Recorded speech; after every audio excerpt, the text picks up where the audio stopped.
मेरे वक्तव्य को प्रारंभ करने के टाइम 3, 2, 1 सदन की गरिमा को मेरा सादर नमन। सदन पर रखा गया आज का विषय वर्तमान भारतीय संसद का यह सदन समान नागरिक संहिता को लागू करने का समर्थन करता है कि पुरजोर पक्ष में प्रधानमंत्री पद।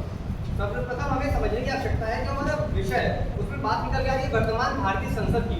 और आजकल भारतीय संसद को हम देखते हैं तो जो सबसे प्रमुख सरकार निकल के आ रही है वो एनडीए की सरकार की बहुमत में है और जो पार्टी वाली बहुमत में वो बीजेपी। अब यहाँ पे जो भारतीय जनता पार्टी बहुमत में है उसके जो प्रधानमंत्री है वो भी भारतीय जनता पार्टी के हैं, गृह मंत्री है वो भी भारतीय जनता पार्टी के हैं। अब इससे समान नागरिक संहिता किस प्रकार से निकल के आ रही है क्योंकि आज जो बीजेपी है वो धर्म देश प्रधानता की बात करती है, वो नेशनलिज्म की बात करती है, जहाँ तक हाइपर नेशनलिज्म की भी बात करती है। वो कहती है कि जो भारत देश है वो भी कॉमन आइडेंटिटी होनी चाहिए ना कि अलग अलग आइडेंटिटी। आपकी रिलीजियस आइडेंटिटी, आपकी एथनिसिटी जो भी हो उसके ऊपर आपको जो आइडेंटिटी रखनी है वो है नेशन की आइडेंटिटी। और यहीं से हमारा दूसरा शब्द है समान नागरिक संहिता।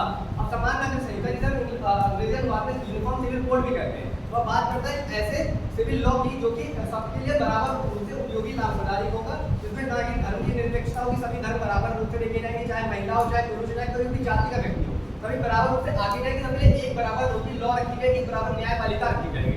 जहाँ पे किसी प्रकार के जैसे धार्मिक जो पर्सनल लॉज बनाते हैं अलग अलग धर्म, मुस्लिम में जैसे शरिया को मानते हैं, अलग अलग धर्मों पे अलग अलग लॉज बनाते हैं, वो सब ना होंगे, बराबर रूप में सबको पैमाने पे नापा जाएगा, कोई भी ऊंच नीच भेदभाव नहीं होगा। अब यहीं से जो मेरा सबसे प्रथम जो मैं अपना बिंदु रखना चाहूंगा वो संवैधानिक आधार। अब जब भी हम लोग अपने सदन में बैठे हैं, भारतीय संसद में जब बैठे हैं तो सबसे प्रमुख आवाज क्या निकल के आती है, वह निकल के आती है कि जो हमारा ये समान नागरिक संहिता है ये बीजेपी का किया हुआ जुमला है। अब हमें यह समझने की आवश्यकता है कि ये भारतीय जनता पार्टी की पहल नहीं है, बल्कि हमारा पूरा ये यूसीसी हमारा जो संविधान है उसके द्वारा ही तय किया जाता है। जब आप संविधान को देखेंगे तो उसमें आर्टिकल 44 जो कि डीपीएसपी के अंदर आता है वो खुद यूसीसी की बात करता है। तो यहाँ पे सरकार के द्वारा किया गया कार्य नहीं बल्कि संविधान में लिखा हुआ कार्य है जिसको हमें पारित करने की आवश्यकता है। और क्या हम यह नहीं करें कि हम बहुमत में तो हमारी सरकार या भाजपा की सरकार इसको लागू करना चाहती है। आपको यदि आपको पता हो तो हिंदू कोड बिल लाया गया था नेहरू के द्वारा 1950 के टाइम पे, उसमें भी रिफॉर्म हुए, उसमें भी हिंदू रिलीजियस लॉ को पर्सनल किया गया, लेकिन मुस्लिम लॉ को क्यों नहीं चेंज किया गया क्योंकि उनको मुस्लिम अपीसमेंट करना था। तो यहाँ पे हमें समझ में आ रहा है कि जब हम लोग जिस स्तर पे हमने बदलाव लाए, हिंदू कोड बिल लाया है तो यूसीसी लाना कोई बड़ी बात नहीं है, कोई अलग बात नहीं है, वो भी इसी के अंतर्गत ही निकल के आएगी। अब यहाँ से मैं अपने आपको दूसरे बिंदु पे लेके जाना चाहूंगा कि जो है समानता और लैंगिक न्याय। अगर समानता किस प्रकार से आती है, हम मान लीजिए आपको मैं कुछ केसेस बताना चाहूंगा। एक था साहबानों का केस, उसमें क्या हुआ, उनके जो पति थे उन्होंने उनसे 3 बार तलाक बोल के तलाक दे दिया। अब उसके बाद उन्होंने जो उनको मुआवजा दिया जाता है क्योंकि अब उनकी पत्नी 62 वर्ष की उनके बाद आए नहीं थी कि अपना घर बार चला सके, तो उन्होंने कहा कि हमारे जो पर्सनल लॉ है मुस्लिम लॉ से 3 महीने का हमारे पैसा देंगे, उसके बाद नहीं देंगे। उसके बाद कोर्ट ने वर्डिक्ट को चेंज किया कि पूर्ण रूप से जो पर्सनल लॉ थी क्या करेगा, उसकी पर्सनल लॉ ने एक महिला को उसी धर्म की एक समुदाय को निचले स्तर में ला दिया, महिलाओं के स्तर को नीचे कर दिया, उनको पूर्ण रूप से उनके अधिकार प्राप्त नहीं करने दिया। अब दूसरा केस सरला मुदगल का केस, यहाँ पे क्या हुआ, उनके पति हिंदू थे लेकिन क्योंकि हिंदू में ज्यादा शादियां करना अलाउ नहीं होता है, पॉलीगैमी अलाउ नहीं होती है, इसलिए उन्होंने क्या किया अपना धर्म बदला और वो मुस्लिम धर्म में गए, वहां पे जाकर उन्होंने शादी करी। तो यहाँ पे क्या हुआ, फिर से एक बार जो उसी धर्म बता उसको फिर से नीचे करा दिया। आपने हिंदुओं में ही देखा होगा किस प्रकार से किसी एक जाति को ऊपर रख दूसरी जाति को नीचे रखा जाता है क्योंकि केवल ये कहते हैं कि हमारे हिंदू पर्सनल लॉ में ऐसा लिखा हुआ है। और फिर दूसरी बात, जब हमारे पास सिविल लॉ और क्रिमिनल लॉ सबके लिए बराबर है, सबके लिए समान है, जो पर्सनल लॉ है वो अलग अलग होने की आवश्यकता ही क्या है। जब वहाँ पे आप देख रहे हैं लगातार किसी एक समुदाय के साथ या फिर धर्म में किसी एक पर्टिकुलर वर्ग के साथ इतना भेदभाव किया जा रहा है। अब इसके साथ क्योंकि अब बीजेपी की सरकार है, बीजेपी की सरकार बहुमत में है, वो राष्ट्रीय एकता की बात करती है, वो राष्ट्रीय एकता किस प्रकार से आएगी। अब हम मनोवैज्ञानिक स्तर पर अगर आप बिंदु को खोल के देखेंगे तो आप क्या पाएंगे कि क्या कहते हैं जब एक पड़ोसी 2 पड़ोसी साथ में रह रहे हैं, हो सकता है एक मुस्लिम और हिंदू हो लेकिन उनकी पर्सनल पूरी अलग अलग है, हो सकता है उनके में किसी की पॉलीगैमी अलाउड है, किसी में पॉलीगैमी अलाउड नहीं है। तो ऐसे में जब उन दोनों में इतने भेदभाव है तो एक साथ एसोसिएट ही नहीं कर पा रहे हैं। आप लोग कहते हैं कि India is the land of diversity, लेकिन डाइवर्सिटी किस हद तक आप देने को तैयार है। यदि आप आपस में मतभेद ला रहा है, भेदभाव ला रहा है, ऐतिहासिक रूप से देखिए यही कारण था कि भारत और पाकिस्तान का बंटवारा हुआ और यही कारण है आज की अलगाववाद की बातें निकल के आती हैं। कोई कहता है हमें मराठा साम्राज्य अलग चाहिए, हमें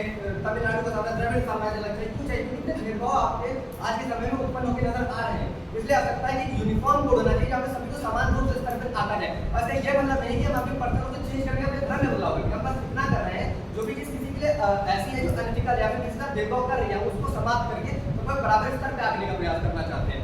और इसका सुधार अगला बिंदु जो है मेरा सुधार और आधुनिकीकरण की निरंतरता। आपने देखा होगा जैसे मैंने बताया सबसे पहले 1835 में जो ब्रिटिशर्स है उन्होंने यूनिफॉर्म सिविल कोड की बात करी, लेकिन तब उन्होंने कहा कि हिंदू और मुस्लिम में नहीं आएगा, बाकी बुद्ध धर्म जैन सब धर्म सब में आएगा। लेकिन बाद में जब कांग्रेस की सरकार है तब उन्होंने हिंदू बिल में रिफॉर्म्स किए। अब जैसे देखा लगातार रिफॉर्म्स करते हुए आए हैं, तो फिर आज के टाइम पे यूसीसी लागू करना कोई बड़ी बात नहीं है, वो उसको सही रूप से लागू करके हमारे देश में समर्थन करता है। और इसी के साथ अपनी वाणी को विराम देना चाहता हूँ। सदन पटल पर 1 मिनट का सामान्य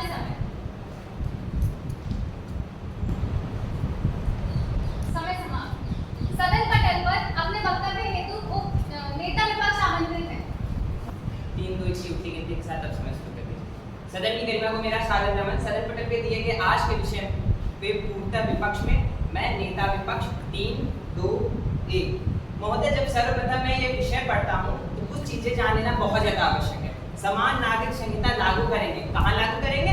भारत में लागू करेंगे। भारत कैसा देश है? भारत एक ऐसा देश है जहाँ पे हमारी जो संस्कृति विविधमयी गौरवशाली संस्कृति है वो विविधता में एकता होने की बात करती है। और इसी संस्कृति में जो इसी भारत जैसे देश में जो संविधान है वो यह कहता है कि सभी को समता और समानता के साथ न्याय मिलेगा। और अगर समान नागरिक संहिता आती है तो वो क्या करती है? वो एकरूपता लाती है, जो कि हमारे प्रधानमंत्री पक्ष समझ नहीं पाते कि जो ये समता और समानता है और एकरूपता दोनों में बहुत ज्यादा अंतर है। वहीं जो प्रधानमंत्री आते हैं वो कह के जाते हैं कि अभी मौजूदा सरकार एनडीए की सरकार है। अब देखिए यूसीसी किस में कार्य करता है? यूसीसी का जो पूरा का पूरा उद्देश्य है वो यही है कि वो विवाह, तलाक, संरक्षता ऐसे कानून सभी धर्मों से उठा के एक कॉमन प्लेटफॉर्म पे लाके रखेगा जो सभी के लिए समान करेगा। तो सर्वप्रथम सबसे पहले ये प्रश्न उठ के आता है कि वो कॉमन लॉ होगा, अगर वो लॉ कौन सा लॉ होगा जो हमारे गौरवशाली जो विविधता में इतना बड़ा मेला है, भारत का जो इतना बड़ा रिप्रेजेंटेशन है, वो कैसे आप इसके साथ न्याय करेंगे? तो सर्वप्रथम सबसे पहले ये प्रश्न उठ के आता है जो कि प्रधानमंत्री पक्ष इसमें कुछ कह के नहीं जाते। दूसरी बात, जब हमारे प्रधानमंत्री आते ये कह के जाते हैं कि जब हमारे न्याय संहिता, दंड संहिता, क्रिमिनल लॉ, सिविल लॉ सभी के लिए समान है, तो क्यों ये यूसीसी क्यों नहीं, समान नागरिक संहिता क्यों नहीं? तो इसको समझ लेना बहुत ज्यादा आवश्यक है कि जो क्रिमिनल लॉ है और सिविल लॉ है ये किस पे कार्य करता है? ये स्टेट और सिटीजन के रिलेशन पे कार्य करता है। और यही जो यूसीसी है, समान नागरिक संहिता है, ये कार्य करता है आपके फैमिली लॉ पे, आपके पर्सनल लॉ पे। और यही फैमिली लॉ, पर्सनल लॉ किस पे कार्य करते हैं? आपके कस्टम पे, आपके रिलीजन पे, जो कि हर एक फैमिली में अलग अलग होता है। इसलिए समान नागरिक संहिता संभव नहीं है। अगर मैं अपने अभी अगले बिंदु पे चलूं, जो कि ये कहा जाता है कि जो समान नागरिक संहिता आएगी वो लैंगिक न्याय करेगी। तो क्या ये भी जान लेना आवश्यक है कि लैंगिक न्याय कैसे करेगी? जैसे कि ये वक्तव्य में आया कि जब लैंगिक न्याय की जब हम बात करते हैं, तो आपने सरनावोत्तर केस की बात की, शाहबानो केस की बात की, मैं लिली थॉमस केस की भी बात करता हूँ। पर क्या इनका नाम लेने निमित्त मात्र से और यूसीसी के नाम मात्र से क्या ये सब खत्म हो जाएगा? नहीं महोदय, ये खत्म नहीं होगा, क्योंकि इसके पीछे के कारण को हमें समझना पड़ेगा। इसका कारण है पितृसत्तात्मक सोच, यानी कि अगर यूसीसी हम ला देंगे तो क्या महिलाओं के साथ शोषण होना बंद हो जाएगा? नहीं, क्योंकि चीजें पहले भी हुई हैं। जैसे कि मैं आपको उदाहरण दे सकता हूँ, हिंदू सक्सेशन एक्ट 2005, जिसमें कि इज्जत की अवधि को लेके, यानी कि जो शाहबानो केस है उस पे लेके अपने जुडिशरी ने अपना फैसला सुनाया था और वो उसके पक्ष में फैसला सुनाया था। पर क्या ये तब क्या यूसीसी था? तब यूसीसी नहीं था। पर न्याय मिला? न्याय मिला। जुडिशरी भी वो न्याय कर सकती है बिना यूसीसी के होते हुए। जैसे कि ये सरनावोत्तर केस हो गया, शाहबानो केस हो गया, इसमें भी ये चीजें जानने को मिलती हैं जो कि हमें एक रिफॉर्म की जरूरत है, एक सतत प्रयास की जरूरत है जिससे ये संभव है।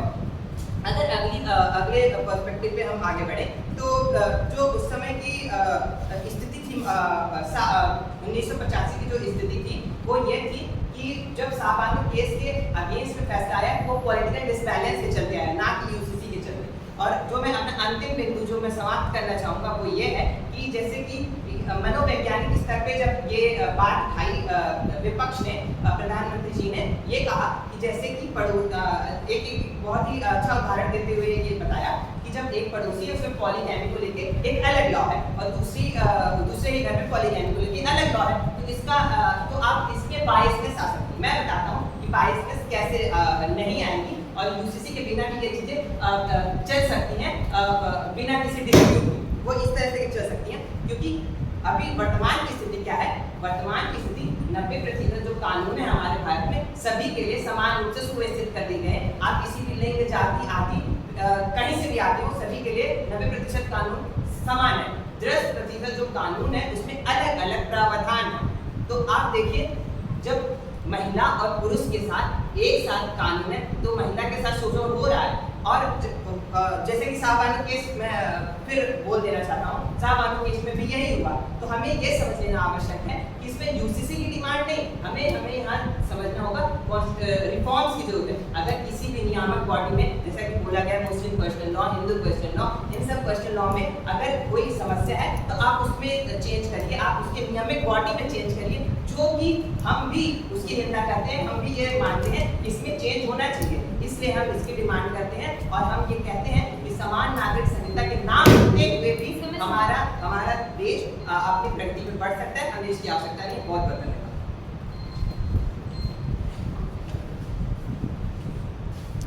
सदन पटल पर उप प्रधानमंत्री अपने वक्तव्य हेतु आमंत्रित हैं।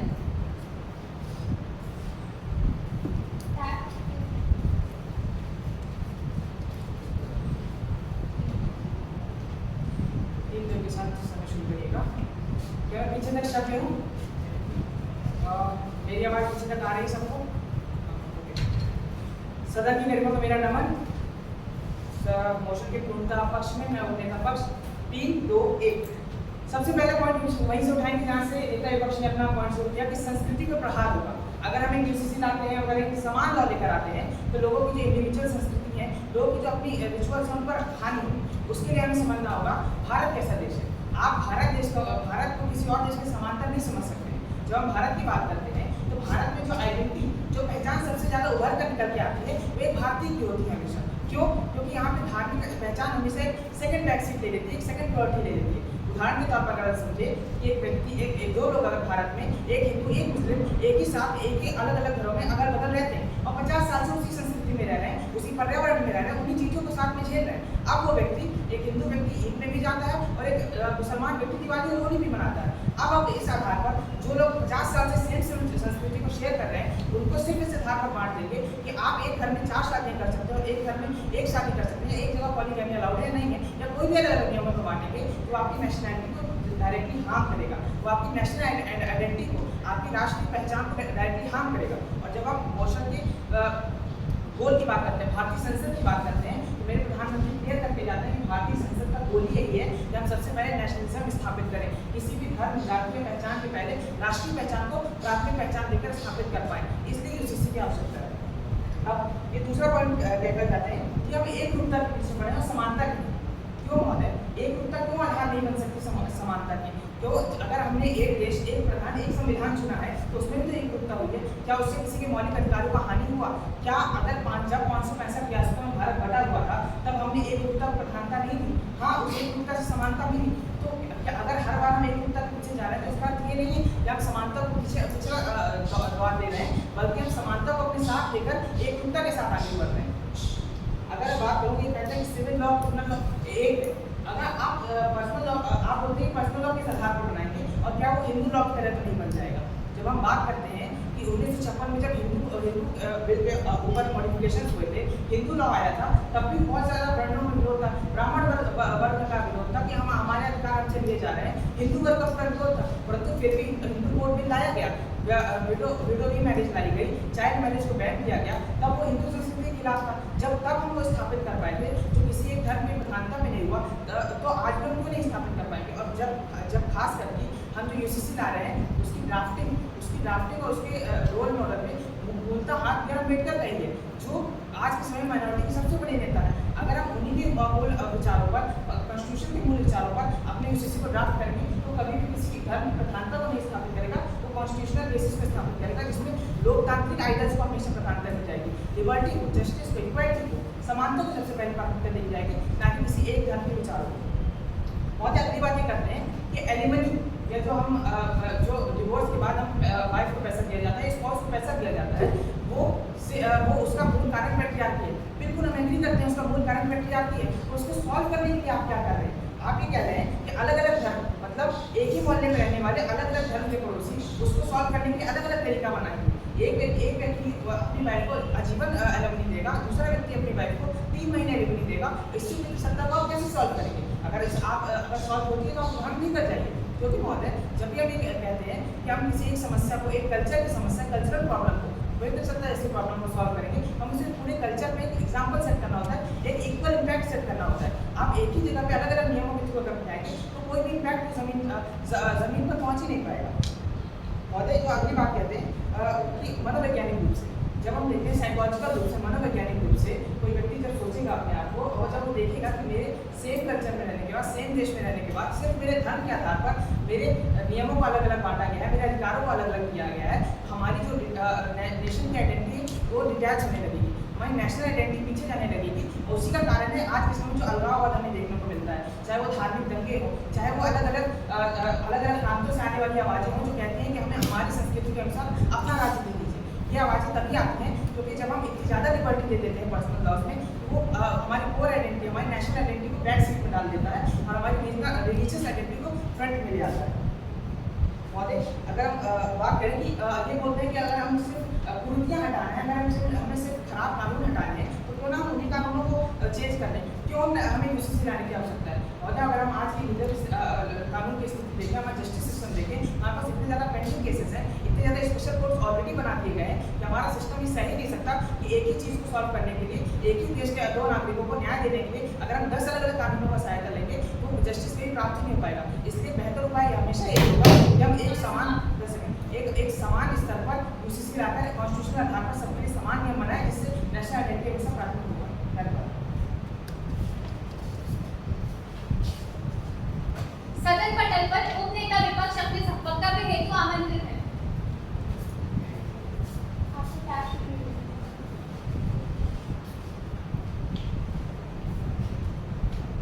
मेरी आवाज आप सबको सुनाई दे रही है? 3, 2, 1। तो सबसे पहले अपनी शुरुआत उसी से करते हैं जब ये लोग कहते हैं कि भारत और पाकिस्तान का बंटवारा इसलिए हुआ क्योंकि हमारे अंदर डाइवर्सिटी है, या फिर मराठा या अलग साम्राज्य की बात इसलिए उठती है क्योंकि हमें विविधता है। नहीं, ये बात इसलिए उठती है क्योंकि जो माइनॉरिटी कम्युनिटी होती है उसके अंदर हमेशा ये डर होता है, ये इनसिक्योरिटी होती है कि कहीं ना कहीं मेजॉरिटी हम पे अपनी चीजें थोप ना दे, और यूसीसी वही करेगा। कैसे? हमें भारत को देश को समझना होगा। भारत एक ऐसा देश है जो अलग अलग संस्कृतियों से बना है। अब ये जो संस्कृति है ये अलग क्यों है? क्योंकि इनकी अलग अलग परंपराएं हैं, और ये परंपराओं में अलग अलग रीति रिवाज है। रीति रिवाज जैसे कि आप शादी कैसे करेंगे, डिवोर्स कैसे करेंगे, आपके बच्चों को कौन से राइट दिए जाएंगे, प्रॉपर्टी किसको मिलेगी, इन सब की वजह से ये अलग होती है। अब जब आप भारत के कल्चर से उसकी डाइवर्सिटी छीन लोगे और उनको यूसीसी के तहत एक यूनिफॉर्म कर दोगे तो अलग अलग, जब डाइवर्सिटी नहीं रहेगी, विविधता ही नहीं रहेगी तो अलग अलग कल्चर नहीं रहेगा, यानी कि इससे भारत की संस्कृति ही खत्म हो जाएगी। जब भारत की अलग अलग संस्कृति खत्म हो जाएगी तो उससे होगा क्या कि लोगों को समझ आएगा कि जो हमारा धर्म, जो संस्कृति जिसको वो अपनी बहुत बड़ी पहचान मानते हैं। दंगे होते हैं इस मामले में कि मेरी धर्म की पहचान क्या है। तो जब आप इससे छेड़खानी करोगे तो इसका परिणाम ये होगा कि लोगों के अंदर जो इनसिक्योरिटी आएगी उससे वो आपस में ही लड़ेंगे और बहुत ज्यादा सिविल वॉर होंगे। तो इसलिए जब हम यूसीसी लागू करेंगे तब ये दिक्कत आएगी, ना कि तब जब हम लोगों को अच्छे से समझाएंगे कि आप सबके पास अपने अपने राइट हैं। अब ये बात करते हैं पर्सनल लॉ की कि किस तरीके से पर्सनल लॉ में कुछ दिक्कतें हैं। तो इसके दो आंसर है सिंपल। पहली बात, भारत एक सेक्युलर देश है, इसका मतलब है धर्मनिरपेक्ष देश। इसका मतलब ये नहीं है कि भारत किसी रिलीजन में नहीं मानता, इसका मतलब बस ये है कि भारत हर एक धर्म को समान रूप से उसकी रक्षा करता है, उसके प्रति उसका इंक्लिनेशन समान है। अब बात ये आती है जब आप यूसीसी लागू करते हैं और सबको एक कर देते हैं तो भारत के जो लोग हैं उनको लगता है कि कहीं ना कहीं भारत किसी रिलीजन में मानता ही नहीं है। फिर से उनका जो संवेदनशीलता थी अपने धर्म के प्रति उसको फिर से आप एक हानि पहुंचाती है। फिर से उन्हें भारत के संविधान पे वो भरोसा हट जाता है कि अब मेरी जो राइट टू फ्रीडम है कि मैं अपना कल्चर, अपना फेथ, अपनी वर्शिप जो कि उसमें लिबर्टी में दी हुई है उसको आप परेशान करते हैं। और दूसरी बात, सबसे पहले हमें संस्कृति को समझना होगा कि संस्कृति कैसी हो। संस्कृति हमेशा बहती हुई नदी की तरह होती है जो समय के साथ अपने आप को बदलती है, ना कि ये कि कुछ हुआ और एकदम से आपने ठोक दिया। यूसीसी क्या करेगी? जैसे चाइल्ड मैरिज जैसी एक्ट थी या फिर बहुत सारी शादी, पॉलीगैमी एक्ट थी, ये क्या हुआ धीरे धीरे समय के साथ खत्म हुआ, तो लोगों ने इसे एक्सेप्ट किया। अब आप क्या करोगे? यूसीसी में आप कहोगे कुछ लोग खराब है, आप एकदम उन्हें ठोक दोगे, तुम जो एक ही रात में सब कुछ बदल दो। अब इससे दिक्कत ये होगी कि जब आप ऐसा करोगे तो लोगों को फिर से लगेगा कि ये क्या हो रहा है। जैसे उन्होंने पहले समझाया, सरकार किसकी है? बीजेपी को लोग क्या मानते हैं कि किसकी पार्टी है? हिंदू मेजॉरिटी की। किसका सपोर्ट करना चाहती है? हिंदुओं का। अब जब वो यूसीसी लाएगी यानी कि एक लॉ, अब वो एक लॉ किसका होगा? अगर उसमें एक लॉ में सारे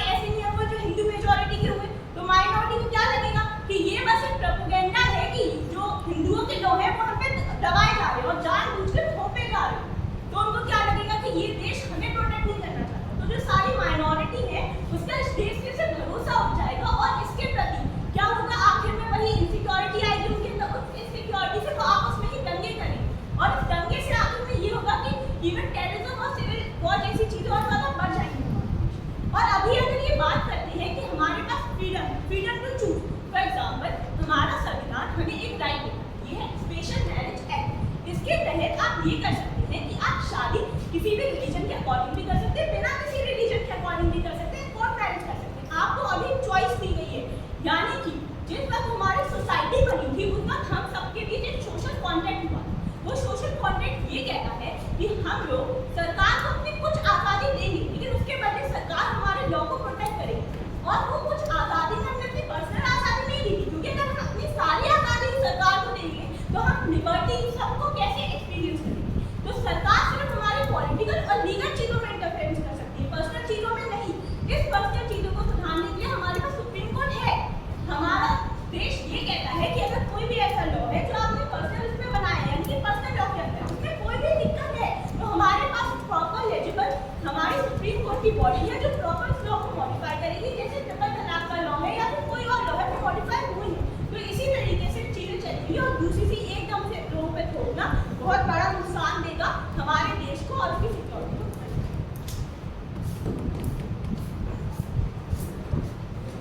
सदन पटल पर प्रश्नोत्तर की तैयारी हेतु 1 मिनट का सामान्य समय।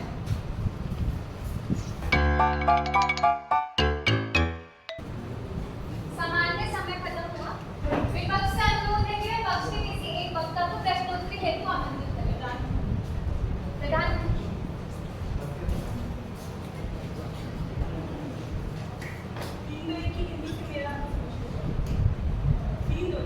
तो पहला प्रश्न आपसे ये है कि यूसीसी में एक यूनिफॉर्म लॉ है, जो वो लॉ अगर मेजॉरिटी को फेवर करेगा तो क्या उससे माइनॉरिटी को दिक्कत नहीं होगी? समझिए आपने जो आपने आगे बात कर रखी है कि वो केवल एक रिलीजन को लेके चलेगा, आपकी उल्टा भूल है। हिंदू कोड से तो ऑलरेडी आपको मॉडिफाई हो गया है, तो हिंदू रिलीजन की लॉ पहले ही मॉडिफाइड है। अब जो बची लॉ, अब क्या बात कीजिए, तो वहाँ पे खाली बनाई गई है, खाली की हर रिलीजन से जो चीज़ें असही है, जो सबने ह्यूमन डिग्निटी को डिफाइन नहीं नीचे नहीं लेके जा रही है, उसको रख के एक लॉ बनाया जाएगा, जहाँ पे महिलाओं के साथ गलत नहीं होगा और ना ही जाति गलत होगा। सीधी सी बात, आप कह रहे हैं कि ऐसा लॉ बनेगा जिसमें किसी बिल्कुल बनी है, ऐसा लॉ ही बनेगा जो किसी के साथ भेदभाव नहीं करेगा। हाँ, बिल्कुल। हाँ, लेकिन वो एक लॉ होगा ना, अब वो लॉ किसके अकॉर्डिंग होगा, हिंदू के, मुस्लिम के या किसके अकॉर्डिंग? मैं फिर से आपको वही आगे ऊपर गिरा वही देना पड़ेगा फिर से वही चीज है कि जो लॉ बनेगा, मैंने आपको बताया जो भी कुरीतियां हैं, यदि किसी सुनिए उत्तर दे दीजिए, कुरीतियां मुस्लिम में क्या कुरीति थी कि वहां पे 3 तलाक बोलते हैं, डायवोर्स ले लेते थे, उसको हटाया गया अब जो भी कुरीतियां इसको हटा के ऐसा लॉ बनाया जाएगा जो सबके लिए समान होगा, किसी को किसी प्रकार से नीचे नहीं रखा जाएगा और हर ढंग से उसको सही चीज है उसको ला के कॉमन लॉ के ग्राउंड पे रखा जाएगा। आपसे प्रश्न यही पूछा जा रहा है कि आपने जैसे बताया कि अलग अलग ढंग से कुछ चीजें उठा के लाएंगे जो आपके यूसीसी का यही होगा, तो हम आपसे सीधा यही प्रश्न पूछ रहे हैं, आपको कौन सा लॉ लाएंगे जो समाज के जो अलग अलग स्तर के समाज में रहने वाले अलग अलग लोग हैं उनके साथ समान रूप से न्याय हो पाएगा, कौन सा लॉ लाएंगे आप, वो किसके इम्प्लीमेंटेशन, कौन सी मेजॉरिटी, कौन सी माइनॉरिटी? हर तरह की कुरीतियां हैं, ठीक कहीं ना कहीं भेदभाव के साथ हो रहा है, उसके नियमित हर तरह से कुरीतियां हर तरह से भेदभाव हो रहा है। हम समझ रहे हैं महिलाओं से नहीं हो रहा है, वही समस्याओं को जो भी समस्याएं हैं हर धर्म में उसको हम निकालेंगे और जैसे कि महिलाओं को अधिकार मिलने चाहिए, रिलीजन में सबसे जो उत्तम हर रिलीजन में न्याय होगा उसको हम लाके एक साथ रखेंगे, उसके हिसाब से हर पैमाने के साथ आपने सारे आपके प्रश्न आपने सारे लॉ से कुरीतियां हटा दी। अब आप जो एक लॉ लेके आए, अब वो लॉ ऐसा ही था जैसा हिंदू का है, सेम ऐसे ही है, क्योंकि कोई सारी कुरीतियां हटा दी, सेम है जैसा हिंदू का है, तो माइनॉरिटी को क्यों नहीं लगेगा आप उनमें हिंदू के आप फिर से समझिए, मैंने थोड़ा सा बोल रहा है हिंदू की जो लॉ है वो ऑलरेडी ही मॉडिफाइड हो चुकी है हिंदू कोड के अंदर में। अब इसके बाद जो भी बदलाव आने वाले हैं, पहली बात आपको ये नहीं कहा जा रहा है कि आपको अगर निकाह करना है तो मंदिर में करिए, आपको शादी करनी है तो मस्जिद में करिए, वो आप जहाँ कर रहे हैं वही करनी है। बस जो भी ऐसी लॉस नहीं ऐसे न्याय जो किसी को डिग्निटी हार्म कर रहे थे उनसे ना करें तो उनको बदलने की आवश्यकता है, या समझेंगे आपको बदल पक्ष से अनुरोध है कि वे विपक्ष के किसी एक वक्ता को प्रश्नोत्तरी हेतु आमंत्रित करें।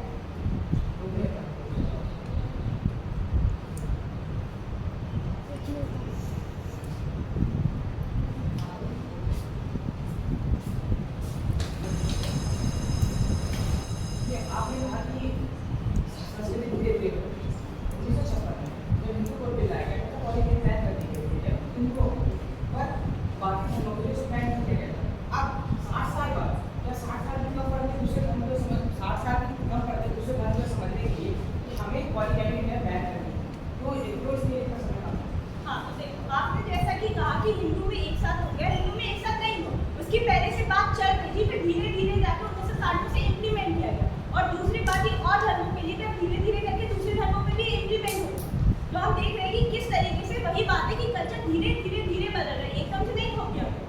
आपने जो जैसा कि कहा था, आपसे सिंपल आसान सा प्रश्न पूछना चाहूँगा।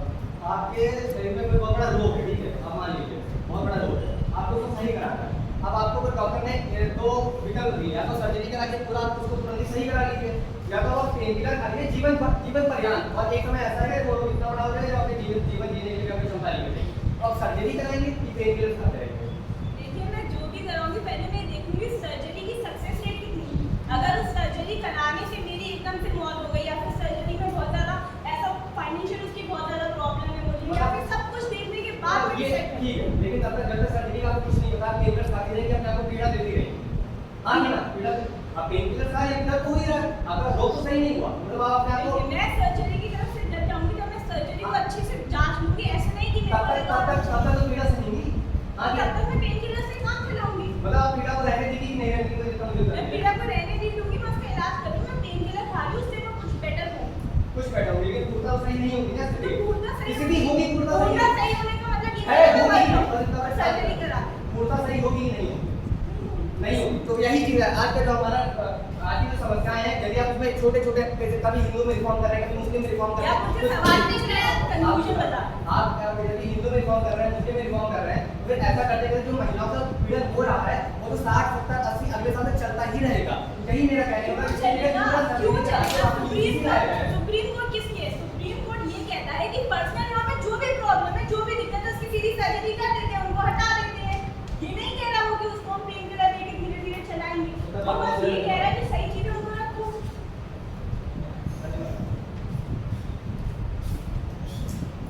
प्रश्नोत्तरी हेतु विपक्ष से अनुरोध है कि वे पक्ष के शेष वक्त का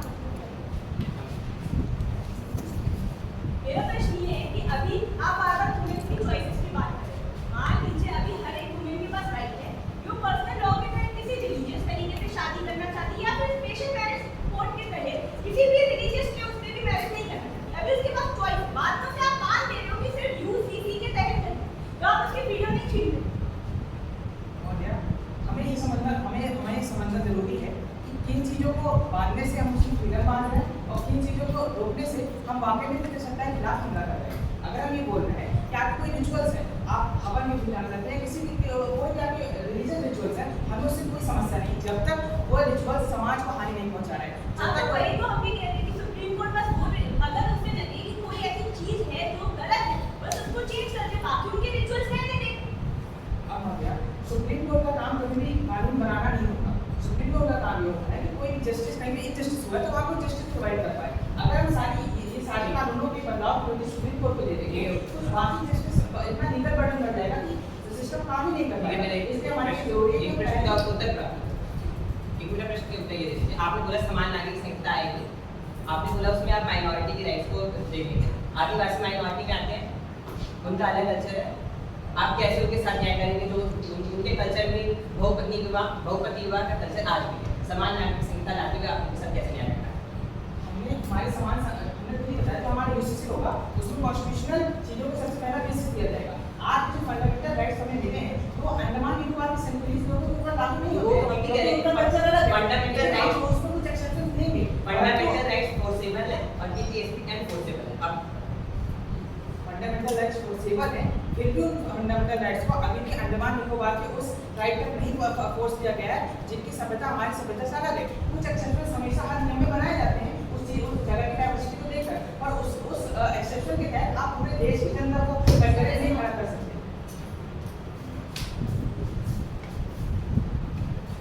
विपक्ष से अनुरोध है कि विपक्ष के किसी शेष शब्द को आमंत्रित करें। आपसे मेरा पहला प्रश्न, आपकी जो वक्ता है वो आपको कहते हैं कि जब तक मैं सर्जरी को देख नहीं लूँगी, सक्सेस रेट पता नहीं कर लूँगी, तब तक मैं नहीं मानूंगी तो सही रहेगा कि नहीं रहेगा। आप मानते हैं, मुझे सहमत है? उसकी जांच में कर लेना बहुत ज्यादा आवश्यक है। हाँ, ठीक है, जांच दो करें। चीजें जान लेना, एक तो सक्सेस रेट, दूसरी हमारी इक्वालिटी इंडिपेंडेंस कितनी है, हमारी कैपेबिलिटी। ठीक है, अब गोवा में 60 सालों से यूसीसी लागू हो चुका है, गोवा का यूनिफॉर्म सिविल कोड और कब से लागू कोई समस्या नहीं है। और कब से लागू हुआ है? पोर्चुगीज के टाइम से लागू हुआ है, ये भी आप बता दें। तो कोई समस्या नहीं हुई ना वहाँ पे, अभी तो आपको समस्या आ जाएगी। पोर्चुगीज के टाइम से लागू हुआ क्योंकि वहाँ सक्सेस पे रेट नहीं देखा आपने? देखिए ठीक है, आपको मैं उत्तर दे रहा हूँ। लागू करना और थोपना में अंतर होता है। ये पोर्चुगीज के टाइम से ये जो चीजें फॉलो हो रही थी, ये थोपी गई थी, और जब आपकी चीजें थोपी जाती हैं तो कहीं ना कहीं आपके कल्चर में ऐड हो जाती है, तो आप उससे यूज्ड टू हो जाते हो, इसलिए उनको इस चीज से समस्या नहीं है। पर अगर हम इसकी वास्तविक चीजों को समझने का प्रयास करेंगे तो ये कैसे हमारी जो संस्कृति है उस पर एक प्रश्न चिन्ह उठाता है, इसलिए बहुत हानि का कारण है। धारा 370 2019 में हटाना सही है गलत? धारा 370 जी, धारा 370 क्या है? धारा 370 में कश्मीर को अपना संविधान बनाने का अधिकार दिया गया था। एक लगभग अलग के बराबर प्रोविजन किए गए थे, उससे हम उस धारा को हटाकर कश्मीर को पूर्णतः भारत जैसा बनाए। उससे क्या आपको दिक्कत है? सही मुझे अगर वहाँ के सिटीजन को एक तरह से ऑटोनॉमी मिलती है, उनके राइट्स को मिलती है, जो हानि हो रही थी इससे पहले, अगर वो मिलती है, अगर वो उनके बिल में है, उनके सपोर्ट में है, तो फिर सही है। अगर आप ये कहना है कि दो अलग अलग जगह है, यहाँ अलग अलग कल्चर है, कश्मीरी बिल्कुल अलग कल्चर है, एक साउथ इंडियन से, और दोनों क्या सेम संविधान लागू होता है।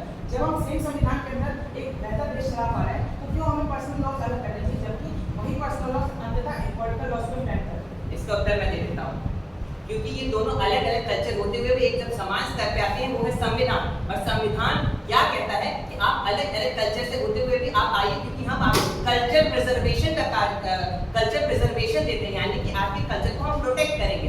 तो जब ये अश्योरिटी संविधान दे देता है, तभी वो लोग एक अलग अलग कल्चर से आते हुए भी संविधान को एक रूप में लाके संविधान के साथ कार्य करते हैं, जो कि किसी तरह से बायसनेस का कार्य नहीं करता है, और वो अमन सुख शांति के साथ हाथ में रहते हैं। बहुत बहुत धन्यवाद।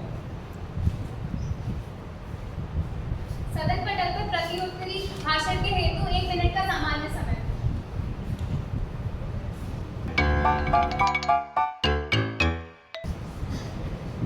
सदन पटल पर विपक्ष का कोई एक वक्ता प्रत्युत्तरी भाषण के हेतु आमंत्रित है।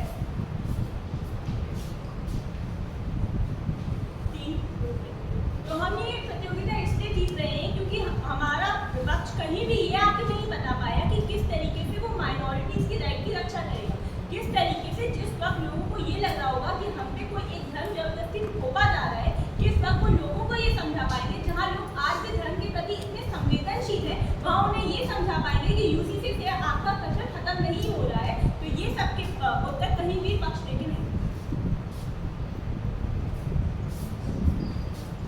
पक्ष का कोई एक वक्ता प्रत्युत्तरी भाषण के हेतु आमंत्रित है।